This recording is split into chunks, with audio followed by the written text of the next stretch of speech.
സന്നിധി മതി എൻ ദൈവമേ, നിൻ സാന്നിധ്യം മതി ഈ ഏഴയ്ക്ക്.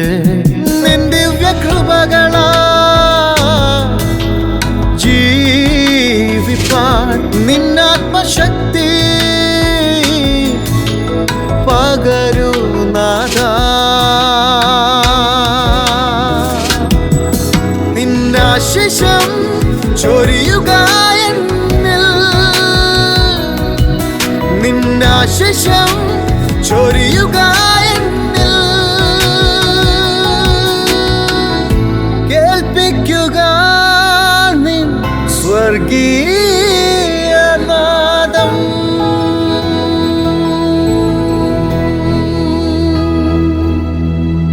ദൈവത്തിന്റെ പരിശുദ്ധ നാമത്തിൽ എല്ലാ സ്നേഹിതർക്കും സ്നേഹവന്ദനം. ഇന്നത്തെ വചനചിന്തയ്ക്കായി 39 സങ്കീർത്തനം 5 വാക്യത്തിൽ നിന്ന് വായിക്കുന്നു.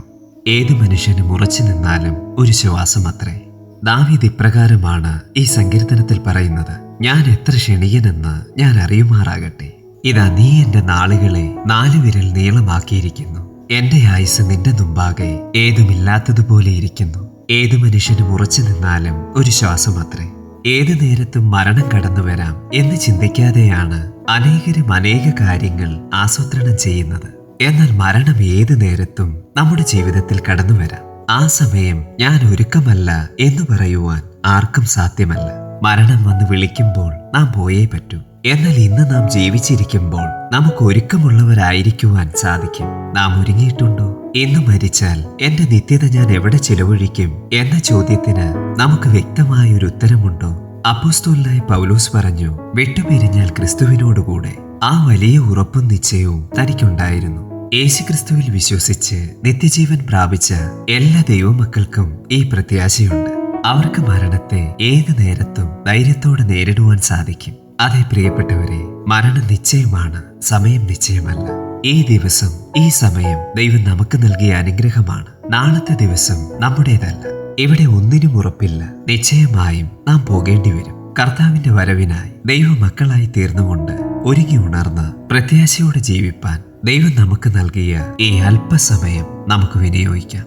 അതിനായി ദൈവം നമ്മെ എല്ലാവരെയും സഹായിക്കട്ടെ. നമുക്ക് പ്രാർത്ഥിക്കാം. സ്വർഗീയ പിതാവേ, ഞങ്ങൾക്ക് ലഭിച്ച സമയം തക്കത്തിൽ വിനിയോഗിപ്പാൻ ഞങ്ങൾ എല്ലാവരെയും അങ്ങ് സഹായിക്കണമേ. യേശുക്രിസ്തുവിന്റെ നാമത്തിൽ ഞങ്ങളെ കേട്ടതിനാൽ നന്ദി. ആമേൻ. പ്രത്യാശയുടെ പുത്തൻ പ്രഭാതത്തിൽ സ്വർഗപിതാവിന്റെ ഇമ്പസ്വരവുമായി സ്വർഗീയനാദം, ദ ഹെവൻലി വോയിസ്. ഇന്നു നീ ഒരിക്കൽ കൂടി ദൈവവിളി കേട്ടല്ലോ. രക്ഷിതാവു സ്നേഹത്തോടെ കാത്തിരിക്കുന്നുണ്ടല്ലോ. ഇന്നു നീ ഒരിക്കൽ കൂടി ദൈവവിളി കേട്ടല്ലോ. രക്ഷിതാവു സ്നേഹത്തോടെ കാത്തിരിക്കുന്നുണ്ടല്ലോ.